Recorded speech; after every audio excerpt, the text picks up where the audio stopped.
Hello guys! Nandito naman ako. Magpapaligo ako sa aso ko na si Hunter. Alam niyo guys, bumili ako ng bed core kasi merong hindi ko alam ang mangyari sa aso ko. Marami siyang galiski sa katawan.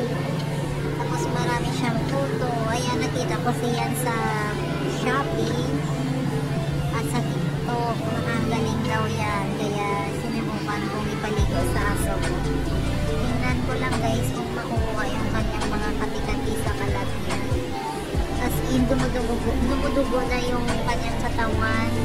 Sa sobrang kabot niya guys. Ayan. Mura lang to guys. Sa 125 pesos. Pero nakakagaling ito guys. Kasi dati yan ginamit ko na yan eh. Yan, bumalik kasi yung sakit niya sa balat. Ayan. Alam niyo guys, yung aso na yan, sobrang bait yan. Kahit pinapaligo ko yan, di yan na gumagalaw. Sumusunod lang yan